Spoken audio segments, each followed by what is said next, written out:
اعوذ باللہ من الشیطان الرجیم بسم اللہ الرحمن الرحیم۔ السلام علیکم ناظرین گرامی، میں سنیاسی حکیم سید احمد چوہان، میرا سب بھائیوں کو، میرے بزرگوں کو، میرے حکماء حضرات کو میرا پیار بھرا سلام۔ دوستو، آپ کے لیے دعا کرتے ہیں اللہ سب کو صحت دے، تندرستی دے، کوئی پریشانی نہ دے۔ دوستو، جن لوگوں کو شوگر کا مسئلہ ہے اور سردیوں کا موسم چل رہا ہے، تو جن حضرات کو شوگر ہے ان کو ایسا یہ چھوٹا پیشاب تنگ کرتا ہے کہ بیچارے بار بار واش روم جانے کے لیے پریشان ہوتے ہیں۔ تو ایسے امراض کے لیے میں نے ایک ایسا نسخہ آپ کو دے رہا ہوں، اس کو بناؤ، مریضوں کو کھلاؤ، انشاءاللہ شوگر والے حضرات ہمیں دعا دیں گے کہ جو بیچارے بزرگ رات کے 3 مرتبہ اٹھ کر بستر سے، گرم بستر سے واش روم میں جاتے ہیں، پیشاب تنگ کرتا ہے، اٹھتے وقت کپڑوں میں اکثر نگل جاتا ہے۔ دوستو، یہ ہمارا چینل ایک صدقہ جاریہ والا ہے۔ صدقہ جاریہ کی نیت سے ہم ہر ویڈیوز بنا کر، نسخے بتا کر آپ لوگوں کی خدمت کرتے ہیں۔ تو انشاءاللہ جیسے بھی شوگر والے مریض کو، آپ کے پاس مریض آئے یا ہمارے گھر میں کہیں بھی شوگر کا مسئلہ ہے، مرض میں، اس وجہ سے اگر پیشاب بار بار تنگ کرتا ہے تو اس چیز کو کھانے سے انشاءاللہ پیشاب تنگ نہیں کرے گا۔ تو چیزیں ذرا نوٹ فرما لو۔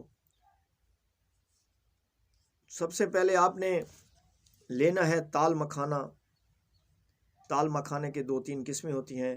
یہ جب آپ انصاری کے پاس جائیں گے تو وہ آپ کو بتائے گا، کسی کے چھوٹے بیج، کسی کے موٹے موٹے، کسی کے ایسے باریک۔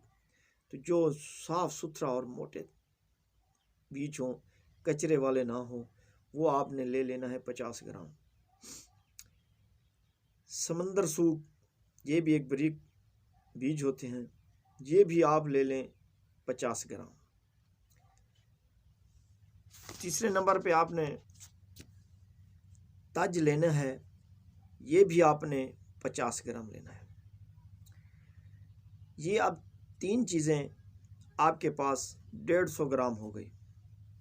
آپ اس کو ذرا گلینڈر کریں، اس کو پاؤڈر کریں، کپڑ چھان کریں، اس کو ایسے باریک کریں کہ پاؤڈر کی طرح ہو۔ جب آپ ہاتھ میں، انگلیوں میں اس کو لو تو ایسے اس کو مسلو تو آپ کو چبھن سی معلوم نہ ہو، دانہ معلوم نہ ہو، اس کو ایسے باریک کر دو۔ تو اس کا طریقہ کار یہ ہے کھانے کا کہ کھانا کھانے سے پہلے، چاہے شوگر جتنی بھی ہائی لیول پہ ہے، کوئی مسئلہ نہیں ہے، کوئی ٹینشن نہیں ہے، 2 گرام آپ نے صبح کھانا ہے، 2 گرام دوپہر کو، 2 گرام شام کو۔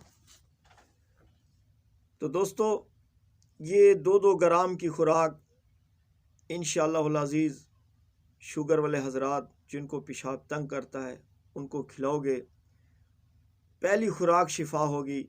جب ہی یہ نماز پڑھیں ان کی نماز بھی ہوگی۔ تو میرے حق میں، میرے بزرگوں کے حق میں دعائے خیر کرنا۔